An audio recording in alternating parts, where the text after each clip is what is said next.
Quero convidar você a abrir a sua Bíblia comigo no livro de Apocalipse, no capítulo 14, lá no finalzinho da Bíblia. O último livro da Bíblia, Apocalipse 14. Eu vou pregar hoje e vou continuar essa mesma mensagem na próxima semana. E no mês de fevereiro nós vamos ter aqui uma série de sermões dirigido pelo Ministério Pessoal da nossa igreja, falando sobre o envolvimento missionário e campanhas evangelísticas. Livro de Apocalipse, capítulo 14, a partir do verso 6, nós vamos ler o verso 6 e o verso 7.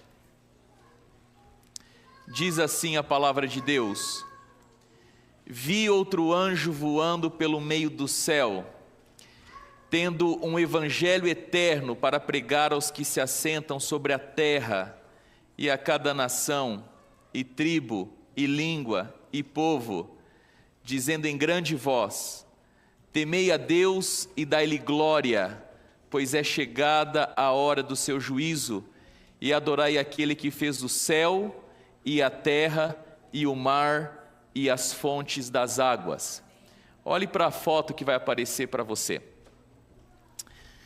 Esses daqui são alguns indivíduos que foram selecionados e não por acaso. Ali está o professor Guilherme Freire, o Felipe Valerinho, o Henrique Viano, o Lucas Ferrugem, o Thales Gomes, a doutora Marcília, Sâmia Marcília, a Lara Brenner, Ana Campanholho e a Ana Paula Henkel. E eu queria fazer uma pergunta para você. Você conhece, consegue identificar pelo menos uma pessoa que aparece nessas fotos? Levante a mão, por favor. Quem conhece pelo menos um? Levante a mão bem alto. Ok. Acredito que a maioria, grande parte de vocês. Eles não estão aí por um acaso. Eles têm algumas similaridades que me fez trazer a foto deles aí. Mas antes de continuar, eu queria a sua atenção para o que eu vou ler aqui agora. Ouça bem, por favor. Antes de iniciar a mensagem desta manhã, eu faço aqui um breve esclarecimento. Ao mencionar em minha fala hoje como irei fazer a Igreja Católica, não há aqui nenhuma intenção de atacar, denegrir ou ferir pessoas da fé católica. Falo também a partir da minha própria história. As primeiras impressões e conhecimento que os meus pais tiveram sobre Deus foi na Igreja Católica. Grande parte dos meus familiares são católicos e tenho profundo respeito por isso. O objetivo desta reflexão é observar com maturidade cristã um fenômeno religioso presente em nossa sociedade. Esclareço também, agora estou falando aos adventistas do sétimo dia, que o que será apresentado aqui não é ecumenismo ou proposta de aproximação litúrgica. Trata-se apenas de um olhar sociológico sobre um movimento religioso atual, não para imitação, mas para discernimento. Observar a realidade faz parte da responsabilidade de um povo comprometido com a Bíblia, sua profecia e sua missão. E por fim, eu ressalto que embora alguns dos indivíduos citados expressem opiniões políticas, esta mensagem não tem qualquer foco político. O objetivo aqui é exclusivamente pastoral e religioso.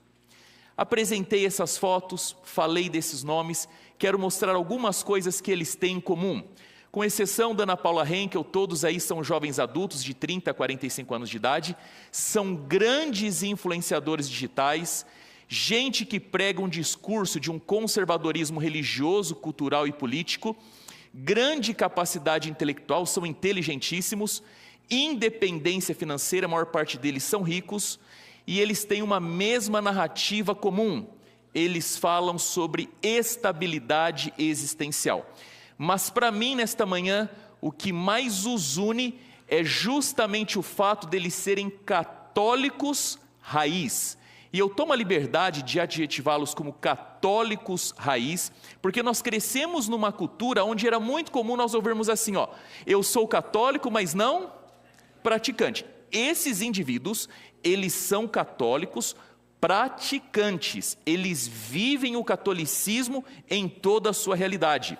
Nós estamos aqui, queridos, diante de uma geração jovem, articulada, financeiramente estável, culturalmente influente, que encontrou na fé não uma experiência passageira, escute só, mas uma estrutura para a vida toda. Por exemplo, alguém aqui já ouviu falar ou é assinante do Brasil Paralelo? Ok, 3 desses indivíduos são fundadores do Brasil Paralelo. São católicos, praticantes. Ali está a doutora Sâmia Marsili. A doutora Sâmia Marsili era uma grande influenciadora digital. Ela dá curso sobre maternidade, ela é uma médica pediatra, e ela claramente expõe e expressa o catolicismo. A deputada ali, a Ana Campagnolo, quem acompanha sabe que ela leva para o embate político muito da sua fé, da sua crença. São indivíduos que não fizeram uma dicotomia entre fé, família, vida profissional, vida material e internet. Eles vivem na íntegra aquilo que eles acreditam. Agora veja, quando eu falo católico raiz, eu estou aqui colocando alguns pontos. Por exemplo, só para os irmãos entenderem, esses indivíduos pregam claramente, à luz do catolicismo, que sexo é só depois do casamento. Se não casou, não tem relação sexual. E mais, eles são contra anticonceptivos artificiais. Se não quer ter filho, a abstenção sexual. Um outro ponto, eles vão regularmente à missa. A doutora Sâmia Marsili, ela tem 7 filhos, todos os dias. Eu não estou falando toda semana. Todos os dias ela leva os filhos na igreja. Eles têm a prática do confessionário, confessam seus pecados regularmente. Terceiro ponto, eles sabem explicar o que creem. Se você sentar com qualquer um deles, eles te explicam à luz da sua interpretação bíblica, através da tradição histórica, através da filosofia, por que são católicos. Sabem dar razão da fé que eles têm. E um outro ponto, eles fazem proselitismo. Eles fazem evangelismo, eles buscam converter outras pessoas para o catolicismo. E queridos, talvez alguns de nós não nos apercebamos, mas o catolicismo, ele não está morto. Ao contrário, ele está respondendo a uma fome do nosso tempo. Segundo o último censo dos Estados Unidos, no ano de 2020, o catolicismo é nesse país e continua sendo o maior corpo religioso dos Estados Unidos em número de fiéis associados a congregações. A Igreja Católica ela está presente em quase todos os counties, 94% dos counties têm presença católica. São mais de 18% a quantidade de cidadãos americanos católicos. Eles são mais de 60 milhões. Um outro dado para você saber, desde 2024, o número de pessoas que ingressam na Igreja Católica nos Estados Unidos superou o número das que a deixam. O crescimento recente, olha esse dado, se dá mais aos nativos do que aos imigrantes. Nos últimos anos, o número de católicos que abandonam a igreja também diminuiu drasticamente. Agora veja, deixa eu voltar um pouquinho aqui. Essas informações que eu te dei, elas são agora de 2025, as fontes estão ali. E apenas o censo que foi feito no ano de 2020, mas o que eu estou mostrando são dados atuais. Em 1911 foi quando teve a última revisão do livro Grande Conflito. E essa versão do livro Grande Conflito que nós temos hoje, é uma versão que é daquela época, 1911. E lá em 1911, veja o que a senhora Ellen White muito bem escreveu sobre o catolicismo. O catolicismo está a ganhar terreno de todos os lados. Vede o número crescente de suas igrejas e capelas nos países protestantes. Notai a popularidade de seus colégios e seminários na América do Norte, tão extensamente patrocinados pelos protestantes. Pensai no crescimento do ritualismo na Inglaterra e nas frequentes deserções para as fileiras dos católicos. Veja essa linha. Estas coisas deveriam despertar a ansiedade de todos os que prezam os puros princípios do Evangelho. E eu quero perguntar aqui para você o seguinte: o que leva alguém a permanecer, voltar ou se converter ao catolicismo? Lembrando que as suas igrejas continuam com a mesma estética, seus padres mantêm a mesma vestimenta, sua liturgia segue o mesmo ritmo, sua doutrina não foi redesenhada para acompanhar as modas culturais, seu conteúdo não foi diluído para se tornar mais relevante. Em outras palavras, a Igreja Católica, ela não se reinventou. Por que um indivíduo permanece, volta ou se converte ao catolicismo? Queridos, leia comigo, e você pode acompanhar, esse artigo que eu busquei depois de uma pesquisa e gostaria da sua atenção sobre ele. A Universidade de Notre Dame registrou um número recorde de estudantes entrando na Igreja Católica. O New York Post publicou um ensaio intitulado "Jovens estão se convertendo ao catolicismo em massa", observando que dioceses relataram um aumento de 30%, 40%, 50%, 70% a mais nas conversões. Outros países com crescimentos significativos incluem Bélgica, Canadá, Mongólia, Kosovo e Suécia. Na França, um país declaradamente ateu, há um recorde de conversões. E na Inglaterra, os jovens convertidos estão liderando uma retomada ao catolicismo. Outro dado que eu trago aqui: os Estados Unidos estão atualmente experimentando um aumento nas conversões ao catolicismo. Em Iowa, houve um aumento de 87% dos novos convertidos de 2023 para 2024. O que torna essa onda de conversões interessante é que muitos dos convertidos são jovens, pertencentes à geração Y, os millennials, e à geração Z. E agora eu queria a sua máxima atenção para um relato, e eu gostaria que você lesse e acompanhasse comigo. Veja só: por que os jovens são atraídos pelo culto católico tradicional? Ontem, depois da nossa missa solene das 10h30, um casal de idosos que estava nos visitando, vindo da Pensilvânia, parou para conversar comigo. Eles ficaram impressionados com a igreja lotada, o número de coroinhas, o belo canto do coral de meninas, a reverência e o foco no culto. Na nossa diocese, disseram eles, estão fechando escolas e unindo paróquias. As que permanecem são frias, pouco acolhedoras e apenas algumas pessoas mais velhas ocupam os bancos. Não há jovens, não há grupo de jovens, não há crescimento. O que aconteceu aqui na Carolina do Sul, como vocês conseguiram isso? Como acontece com a maioria das paróquias que celebram o culto de forma tradicional, a nossa paróquia, em Greenville, Carolina do Sul, está cheia de jovens. Temos muitas famílias jovens, mas também muitos jovens solteiros na adolescência, nos 20 e 30 anos. Qual é a atração? Porque as paróquias com culto tradicional estão prosperando? Qual é a diferença? É fácil apontar a diferença nos estilos de culto. Um é tradicional, o outro é moderno. Um é reverente, o outro busca ser relevante. Um é jovem e cresce, o outro é velho e encolhe.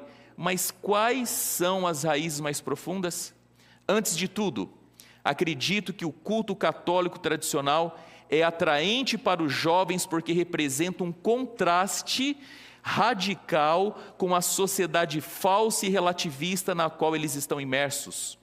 Vivemos cercados por uma realidade artificial.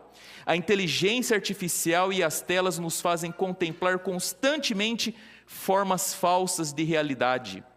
A tecnologia de streaming de áudio e vídeo nos mergulha na artificialidade. Notícias falsas e mentiras nos atingem o tempo todo. As instituições políticas e educacionais distribuem propaganda sem parar. A mídia e a publicidade lidam continuamente com o engano, artifício e subversão subliminar. O culto tradicional nos conduz a um encontro semanal com Deus e com as outras pessoas, pessoas reais. Não há telas nem máquina de fumaça. O culto tradicional rompe com a obsessão pela novidade da nossa época e ajuda os fiéis a criar raízes profundas nas tradições, na igreja histórica e a enraizar a vida de nossas famílias e dos nossos filhos nos costumes, na linguagem, nas imagens e nos gestos imutáveis, não apenas da cultura cristã católica da civilização ocidental. E, finalmente, os ideólogos contemporâneos odeiam essa cultura e desejam destruí-la de todas as formas possíveis. O culto católico tradicional é intrinsecamente conservador, porque conserva e transmite as riquezas do passado. Por isso, o culto católico tradicional se contrapõe ao efêmero, sentimental e individualista que se curva ao espírito da época. Volte comigo para 1911, novamente, quando a edição do livro Grande Conflito que nós temos foi feita. Ellen White diz assim: muitos protestantes supõem que a religião católica não é atrativa, e que seu culto é um conjunto de cerimônias fastidioso e sem sentido. Enganam-se, porém. O culto da igreja romana é um cerimonial impressionante. Os olhos ficam encantados, igrejas magnificentes, imponentes procissões, altares de ouro, relicários com pedras preciosas, quadros finos e artísticas esculturas apelam para o amor do belo. O ouvido também é cativado, a música é excelente, as belas e graves notas do órgão misturam-se à melodia de muitas vozes a ressoarem pelas elevadas abóbadas e naves ornamentadas de colunas das grandiosas catedrais não podem deixar de impressionar a mente com profundo respeito e reverência. Queridos, mais uma vez, a minha tentativa aqui foi mostrar apenas um fenômeno sociológico religioso acontecendo diante dos nossos olhos e algumas das causas que traz esse fenômeno. Agora eu quero levar você para dentro do mundo daquilo que é a nossa realidade, da nossa igreja. Sabe que toda comunidade religiosa, ela é basicamente composta de dois grupos de pessoas: os crentes e os aderentes culturais. Os crentes são aqueles que estão dentro de uma igreja por convicção. Os aderentes culturais são aqueles que estão dentro de uma igreja por conta de uma decisão, que necessariamente não passa pelo mundo da convicção, mas pelo mundo da preferência e da conveniência, ainda que não haja uma crença. O crente, ele está aqui por fé, teologia e consciência bíblica. Já o aderente social, ele está aqui por pertencimento, história e ambiente. O crente é aquele que tinha de tudo para nunca entrar e entrou. Ele tem de tudo para sair, mas decide permanecer. Ele não está aqui por herança religiosa, conforto ou cultura. Ele entende que, embora a teologia adventista do sétimo dia não é perfeita, ela é que está mais próxima da Bíblia e do assim diz o Senhor. O aderente cultural muitas vezes é aquele indivíduo que teve a felicidade e a bênção de nascer num lar cristão adventista do sétimo dia. E ele cresceu na igreja, criou a sua identidade na igreja, criou seus relacionamentos na igreja e viu na igreja boas oportunidades. Mas para ele a religião tem mais um cunho social do que propriamente espiritual. Para ele é mais vantajoso permanecer aqui do que sair daqui, embora ele não tenha profundas convicções. Esses dois tipos de gente sempre vão existir na igreja, e o problema não é identificá-los, o problema é permitir que a igreja funcione apenas para os aderentes culturais e pare de formar crente por convicção profunda a partir da Bíblia. E eu queria fazer para você aqui 3 perguntas que elas precisam de uma resposta honesta, só que essa resposta honesta está no seu coração. São perguntas que ninguém pode responder por você. A primeira delas: qual é o sentido da vida? para você, obviamente, tanto no âmbito pessoal quanto universal. Por que ser um cristão? Por que ser um adventista do sétimo dia? Queridos, essas perguntas elas não são teóricas. Elas revelam quem é você, por que você está aqui e como você vive e compartilha a sua fé. Eu vou colocar uma frase aqui, uma sentença, ela é contundente, ela é forte. Leia comigo. Ela diz assim, ó: a Igreja Adventista do Sétimo Dia tornou-se o grupo protestante unificado mais difundido da história do cristianismo. O cristianismo ele tem cerca de 2.000 anos. Há mais ou menos 500 anos atrás começou o movimento de reforma. E dentro desse espaço curto de tempo surgiu o adventismo. E esse texto está dizendo que dentro desses 2.000 anos, o adventismo foi o grupo unificado mais difundido da história do cristianismo. Essa frase ela não pode passar assim, ó, desapercebida. Porque nós estamos falando de um movimento recente, que surgiu sem poder político, sem estrutura consolidada, formada por pessoas comuns, voluntários, gente espalhada geograficamente, vinda de diferentes tradições religiosas. E com tudo isso, eles se uniram, se organizaram e a partir de crenças bíblicas profundas, em poucas gerações, eles cruzaram o mundo com a mensagem que eles extraíram da Bíblia. E essa realidade nos obriga a fazer uma pergunta bem honesta: o que aconteceu para que um grupo tão improvável, irmãos, nós estamos falando de gente desconhecida no campo da história, gente que vivia no interior dos Estados Unidos, agricultores, assim como Marco Faria não é conhecido em nenhum canto da face da terra, essa gente também não era conhecida, porque esse grupo improvável se tornou o que se tornou e nos trouxe até aqui. O que havia no centro dessa união, dessa mensagem, dessa missão? O que transformou essas pessoas dispersas em um grupo coeso, comprometido e global? E eu queria aqui trazer para você 4 pontos, ou 4 definições do porquê, do nada, contra todas as probabilidades e chance, o adventismo se tornou o movimento que ele é hoje.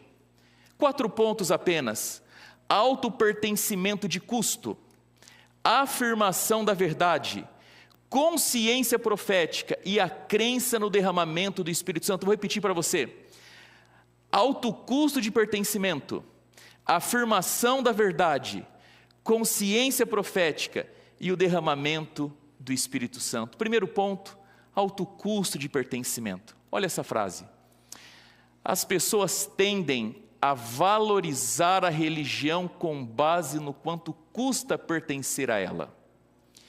Quanto mais alguém precisa sacrificar para estar em boa posição, mais valiosa essa religião parece ser.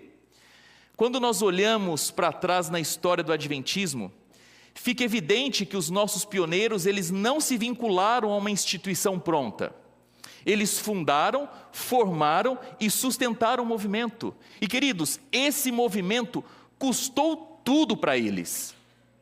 Custou tempo, custou dinheiro, custou trabalho, relações familiares, segurança, o rompimento com as suas igrejas originais, custou reputação, custou a vida inteira. Eles não deram sobras, não deram migalhas, eles deram tudo de si. E esse daqui não é apenas um fato histórico, isso é um fato espiritual. E escuta o que eu vou lhe dizer, e você que está assistindo aí também: religião verdadeira sempre tem um preço. Se a tua fé não está te custando nada, não é fé bíblica, é acomodação religiosa. Não existe cristianismo sem sacrifício, não existe igreja sem renúncia, não existe pertencimento sem custo. E é justamente por isso que esse pseudo-cristianismo moderno, que vive pregando prosperidade, conforto, realização pessoal, é uma fábula, é um engano quando ele coloca essas coisas no centro da fé. A grande verdade é que a lógica bíblica é exatamente o oposto. Quanto mais custa pertencer, mais valioso aquilo se torna. E esse princípio começa dentro do nosso coração, está na nossa família e ele vem para dentro da igreja. A pergunta não é se a fé tem um custo, mas quem está disposto a pagar o preço de pertencer de verdade. Testemunhos para a igreja, na página 77, Ellen White comenta um pouquinho, é uma gotinha de um oceano das histórias do nosso começo. E ela diz assim, por falta de recursos, tomávamos os transportes particulares mais baratos e viajávamos em vagões de segunda classe ou no convés inferior dos navios. À noite, dormíamos sobre os assoalhos duros, caixotes de mantimentos ou sacos de cereais, com malas de viagem como travesseiros e sobretudos e xales com cobertas. Tudo isso era muito cansativo, especialmente quando viajava com uma criança nos braços. Esse modo de vida não era, de alguma forma, de nossa escolha. Deus chamou-nos em nossa pobreza e conduziu-nos através da fornalha da aflição para dar-nos uma experiência que nos seria de grande valor e para que fôssemos um exemplo àqueles que posteriormente se uniriam a nós no trabalho. O sofrimento tem sido a porção do povo de Deus desde os dias do Marte e Abel. Os patriarcas sofreram por serem verdadeiros a Deus e obedientes a seus mandamentos. O grande líder da igreja sofreu por nossa causa. Seus primeiros apóstolos e a igreja primitiva sofreram. Milhões de mártires padeceram. Os reformadores também. E por que deveremos nós, que temos a bendita esperança da imortalidade, a se consumar na breve volta de Jesus, recuarmos diante de uma vida de sofrimento? Segundo ponto, a afirmação da verdade. Igrejas conservadoras estão crescendo porque defendem algo. Se as pessoas vão se unir a uma igreja, é porque ela representa uma verdade especial e sabe disso. Ou seja, as pessoas estão procurando uma igreja que se posicione em contraste com a cultura, que seja confiante o suficiente para crer que existe verdade e erro, e que creia que possui a verdade. Pessoas genuinamente que se convertem, que se tornam membros de uma igreja, elas não passam a pertencer a uma igreja por conta de ambiente, música, conforto ou costume. Ao contrário, elas se tornam membros de uma igreja quando percebem que ali existe uma verdade clara, uma convicção real e uma mensagem que não precisa pedir desculpa por existir. Em um mundo marcado pelo relativismo, onde tudo vira opinião e nada é definitivo, cresce cada vez mais o cansaço com uma fé insegura.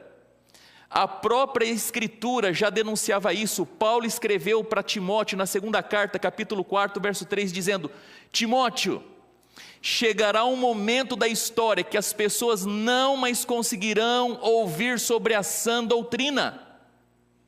Pregar sobre a verdade será incômodo para muita gente, porque as pessoas buscam cada vez mais um discurso moldado aos seus próprios sentimentos, gostos, paixões e vontades, ainda que tudo isso seja da carne e não do espírito. E é dentro desse contexto, querido, que as pessoas sinceras estão buscando uma igreja que tenha coragem de se posicionar em contraste com a cultura, que creia que existe o certo e o errado, a verdade e a mentira, e aponte um caminho com clareza. E foi justamente nesse cenário que a igreja adventista surgiu e cresceu. A nossa igreja nunca foi um movimento de acomodação cultural, mas sempre um contraponto ao senso comum religioso e às falsas doutrinas. Sua relevância não está no estilo, no formato ou na estética, mas na convicção de que Deus levantou um povo com uma verdade específica para este tempo, que ecoa lá em Apocalipse 14, dizendo claramente que um anjo apresentou uma grande mensagem que deveria ser proclamada a toda tribo, língua, povo e nação. Uma mensagem que diz claramente: chegou a hora do juízo, adorai o Criador que fez os céus e a terra. A nossa mensagem, ela não é uma mensagem tímida, adaptada ao gosto da época, mas uma palavra, uma verdade proclamada com autoridade e com senso de urgência. E isso tudo, e eu preciso deixar bem claro, não deve gerar em nós arrogância.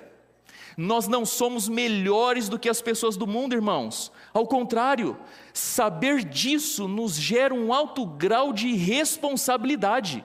Coloca sobre nós um peso. Hoje eu tenho peso e responsabilidade sobre todas as pessoas que estão para fora dessas portas.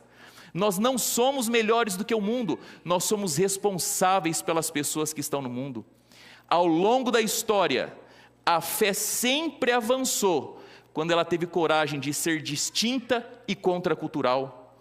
Sempre que o povo de Deus abriu mão da verdade, ele perdeu duas coisas: força e identidade. Mas sempre que o povo de Deus, por outro lado, manteve fidelidade à Bíblia, mesmo sob pressão e perseguição, Deus usou poderosamente o seu povo. Por isso Paulo, ele nos exorta: prega a palavra, insta a tempo e fora de tempo, porque a missão, ela nunca depende de aceitação cultural, mas de fidelidade à verdade. Terceiro ponto, consciência profética.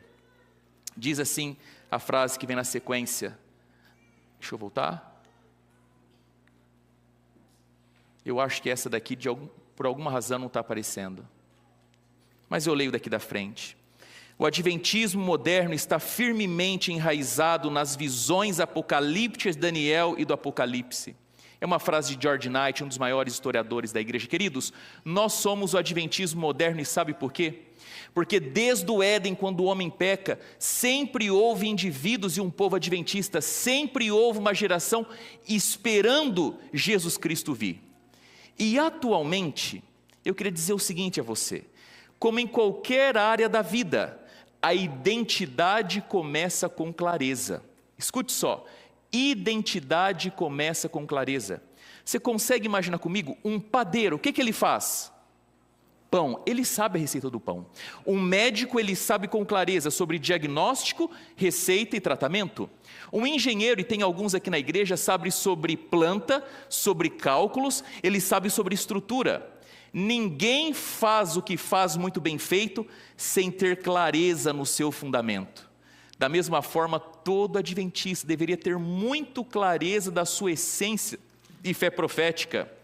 Foi exatamente essa consciência profética que reuniu pessoas de diferentes lugares, com o intuito de estudar a Bíblia, para entender o que estava acontecendo nos seus dias. E fruto do estudo da Bíblia, a igreja adventista surgiu. Nós não surgimos como um projeto institucional, não foi uma estratégia de crescimento, não foi um programa de marketing religioso, foi o estudo da Bíblia que fez gerar o adventismo. Agora olhe para mim, escuta o que eu vou lhe dizer. Irmãos, existe um trabalho estratégico de Satanás para impedir que as pessoas se aprofundem no estudo da Bíblia. E esse trabalho, ele começa com a celebração da ignorância, chamada por simplicidade. Vou repetir para você. O inimigo de Deus, ele tem uma estratégia, um plano para impedir que eu e você nos aprofundemos no estudo da Bíblia. E o primeiro trabalho dele é nos chamar à celebração da ignorância sob o nome de simplicidade. Ignorância tem nome, se chama ignorância. Uma pessoa pode ser muito instruída, muito inteligente, ter muito conhecimento e ainda assim ser simples. Aliás, diga-se de passagem, quanto mais a pessoa conhece, mais simples ela é. Simplicidade não é uma marca de burrice, é uma marca de caráter. Se nós pararmos para pensar, é muito pouco o que é exigido de nós. Leitura da Bíblia, oração. Compare isso perto daquilo que Jesus fez por mim, por você na cruz naquela sexta-feira à tarde. Não é nada. E às vezes eu fico impressionado quando pessoas dizem assim, cristãs, eu não gosto de ler. Ou você é crente, ou você não gosta de ler. Os dois juntos não dá, ou é um, ou é outro. Irmãos, a Bíblia é maior do que você. A Bíblia é gigante. Não é com 10, 15 minutinhos de leitura que nós vamos aprofundar no estudo das Escrituras. Agora, eu entendo que existe gente que não gosta de ler, mas existem pessoas que têm dificuldade para ler. São coisas distintas, não confunda natureza com Ana Teresa. Parece, mas é diferente. Para quem tem dificuldade de ler, eu gostaria de falar sobre disciplina e proporção. A disciplina é o ato de todos os dias, sistematicamente, nós lermos a Bíblia. A proporção, ela é de cada um. Vem a partir do teu contexto, da tua condição, da tua realidade. E a pergunta aqui não é o quanto você lê da Bíblia, mas o quanto a leitura da Bíblia é fundamental na sua vida. A quantidade pode variar dentro do nosso meio, mas o amor à leitura da Bíblia, da Palavra de Deus, deveria ser unânime entre nós.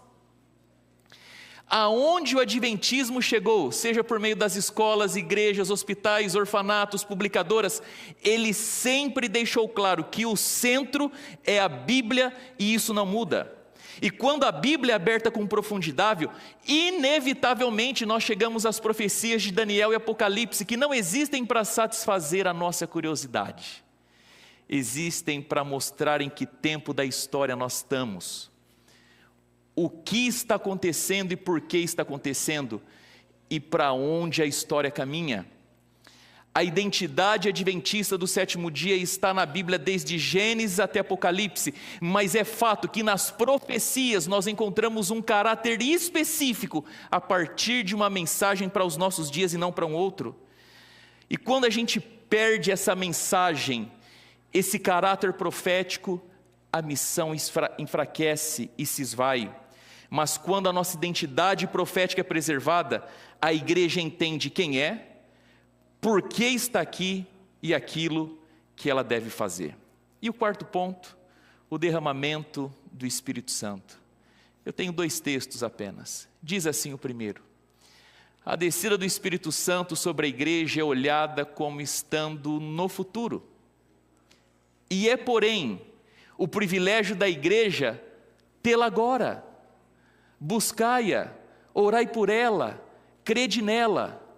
Segundo texto, peçam os cristãos com fé a bênção prometida e ela virá. O derramamento do Espírito Santo nos dias dos apóstolos foi a chuva temporã e gloriosos foram os resultados. A chuva serôdia, porém, será mais abundante. Muitas vezes, queridos, nós acreditamos e pensamos que o derramamento do Espírito Santo é um evento futuro num tempo indefinido. Os nossos pioneiros acreditavam à luz da Bíblia que o derramamento do Espírito Santo era para o momento presente. Não era uma esperança futura, era uma bênção presente. E a partir disso eles oraram pedindo pelo Espírito Santo. E eu queria lembrar a nossa igreja nesta manhã que a descida do Espírito Santo pode ser esperada agora, pode ser buscada agora e pode ser recebida agora. Não se trata assim só de uma passividade abstrata, ao contrário, é uma fé ativa. Assim como a igreja apostólica recebeu o Espírito Santo e sem recurso e estrutura nenhum, pregou o evangelho para todos dos seus dias, Deus está disposto a dar para a sua igreja o Espírito Santo, a fim de que hoje, com todos os desafios, esta mensagem saia daqui e alcance o mundo como tem acontecido. E foi essa convicção sobre o derramamento do Espírito Santo que fez com que aquela igreja primitiva, lá dos dias dos apóstolos, os pioneiros do adventismo, fossem impulsionados. E isso fez com que houve o nascimento, estabelecimento e crescimento do movimento adventista. Aqueles homens e mulheres entenderam que se o Espírito Santo viesse sobre ele, o evangelho poderia ser pregado mesmo sem ter estrutura, sem ter recurso, sem ter prestígio social, sem o apoio do Estado, sem qualquer forma de autoridade institucional. Eles não esperaram influência para agir, eles acreditaram que quando o Espírito Santo viesse, eles teriam autoridade para pregar o evangelho. Eles não dependeram de meios humanos, mas confiaram plenamente no poder do Espírito. E é por isso que o adventismo atravessou continentes, atravessou culturas, atravessou gerações, e é por isso que você está aqui nesta manhã. Irmãos queridos, a grande verdade é que a nossa igreja nunca foi sustentada por força, nem por posição e nem por estratégia humana, mas pela convicção profunda que quando o Espírito Santo é derramado sobre pessoas comuns, ele habilita essas pessoas comuns a pregarem uma mensagem extraordinária. Onde o Espírito Santo é vivo e ativo, onde se busca de coração o Espírito Santo, a igreja avança. Mas onde isso se torna apenas uma teoria, alguma coisa para o futuro, a missão enfraquece. Eu quero falar algo aqui para você, para tentar colocar mais claro o que eu estou tentando dizer nesta parte final da minha mensagem. Base e estrutura. Lá no passado, mais de 170 anos atrás, um grupo de pessoas desconhecidas se reuniam nas suas casas, nos celeiros, e eles passavam a noite inteira, à luz de vela, lamparina, estudando a palavra com todo o ardor de todo o coração. Essa gente lia a Bíblia, essa gente orava pedindo pelo Espírito Santo. E quando a gente lê a Bíblia e quando a gente busca pelo Espírito Santo, inevitavelmente a gente sai para pregar o Evangelho. E como eles liam a Bíblia, como eles oravam e como eles pregavam o Evangelho, esse grupo começou a crescer. E chegou um momento que as casas, os celeiros, já não dava mais. Então agora eles vão em busca de uma estrutura, eles vão em busca de uma igreja. E tem lá a réplica até hoje da primeira igreja adventista. E essa gente continuou lendo a Bíblia, estudando a palavra, continuaram orando unânimes, perseverando em oração e pregando o evangelho. E um dia a igreja ficou tão cheia de gente de tudo quanto é lugar, que eles tinham dificuldade na hora de cantar. Muita gente não sabia os hinos, então sabe o que eles fizeram? Um inário, estrutura. E com o avançar das orações, do estudo da Bíblia, da pregação do Evangelho, a igreja chegou a um ponto que se o pastor não tivesse microfone, as pessoas não ouviam. Estrutura. Sabe, ao longo do tempo, a tendência das grandes organizações, elas enfrentando dificuldade, e uma das dificuldades vem, no caso de uma instituição religiosa, amnésia histórica e cegueira espiritual. E de repente nós somos uma geração que por conta de amnésia histórica não sabemos qual foi o nosso início, não conhecemos da nossa base, e por cegueira espiritual não somos mais dados às disciplinas da leitura da Bíblia e da oração. Nós passamos a acreditar que o que dá sustento e dá crescimento para a igreja é estrutura. Prédio, microfone, internet, câmara, lição, livro, canal televisão, impressora. Irmãos queridos, todas essas coisas nunca foi motor de crescimento. Todas essas coisas sempre foram resposta ao crescimento que veio fruto do Espírito Santo.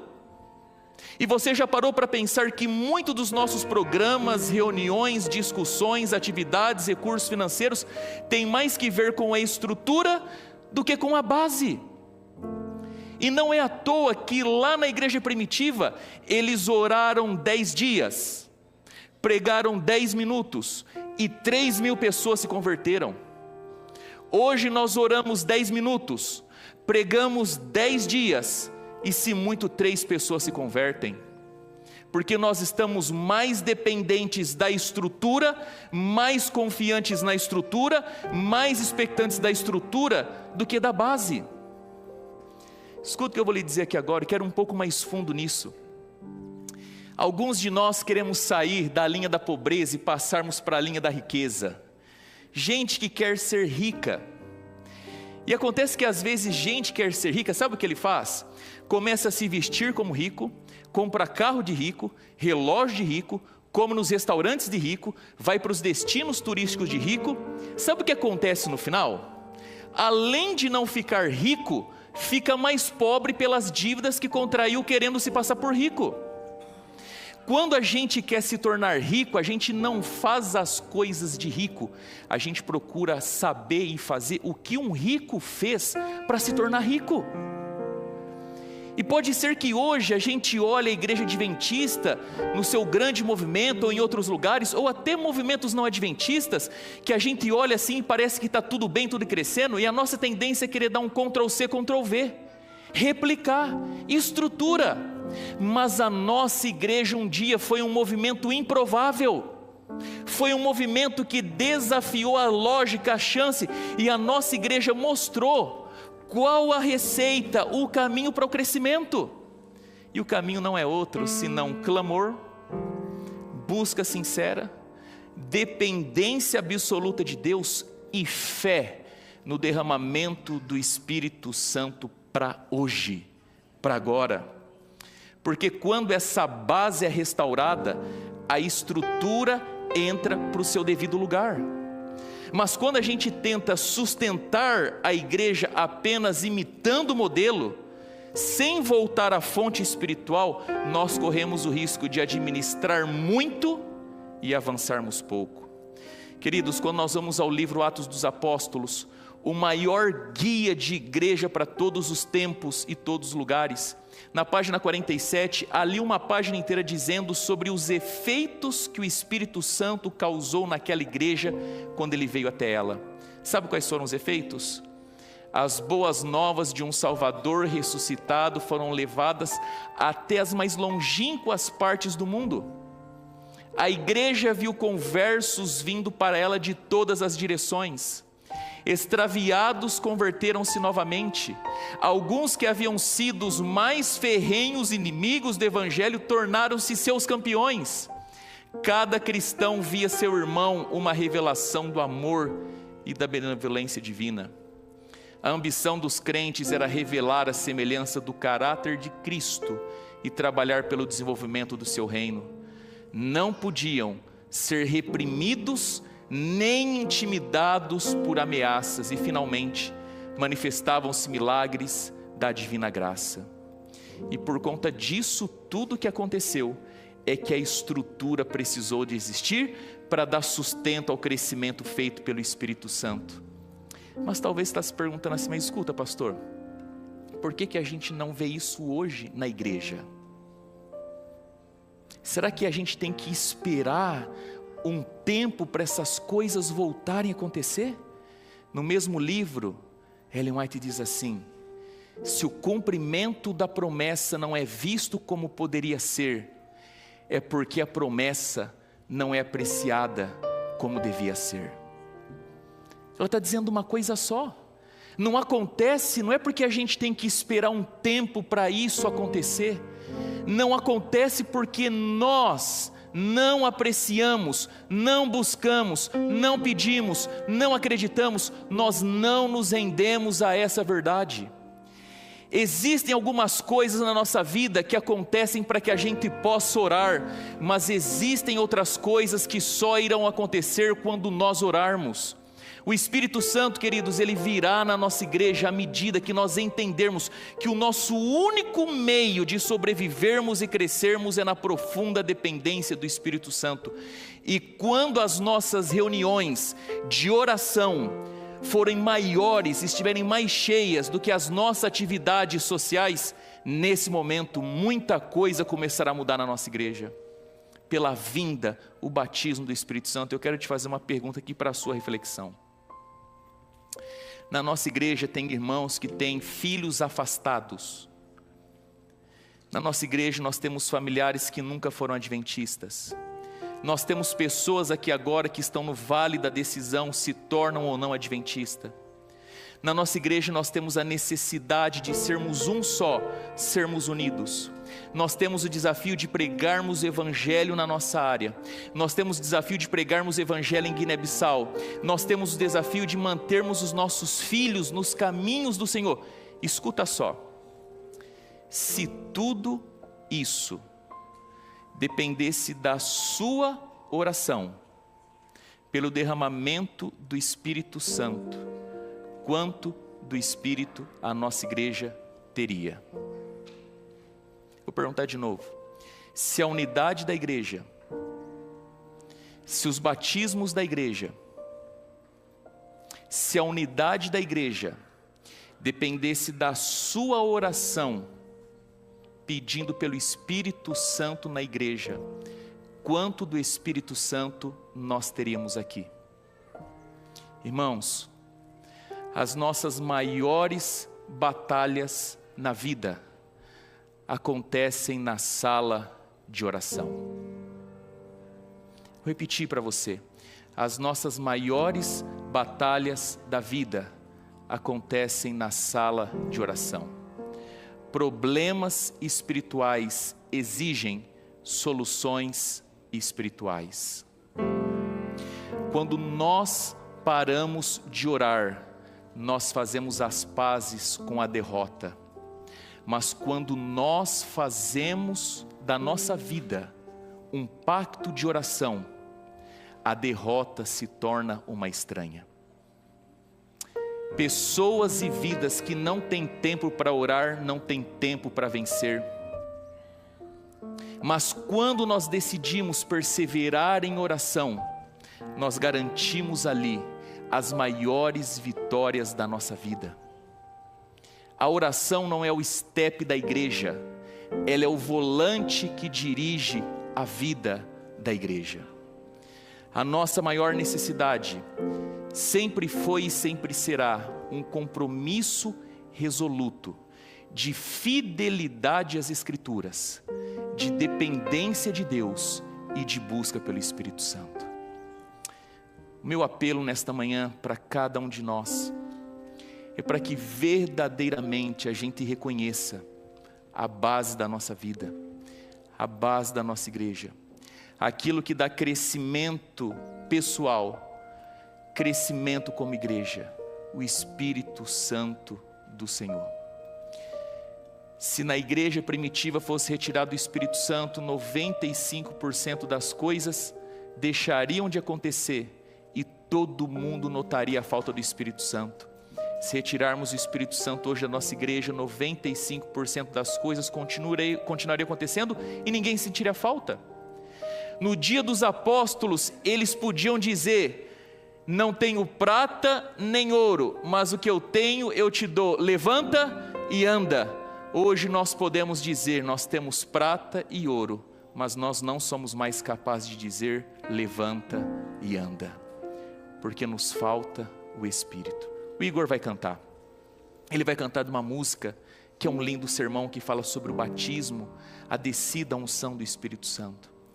E meu apelo é para que nesta manhã o Espírito Santo fale profundamente ao seu coração, ao coração da nossa igreja, nos chamando verdadeiramente a um compromisso com a nossa base, fidelidade às Escrituras, dependência de Deus e a busca pelo Espírito Santo.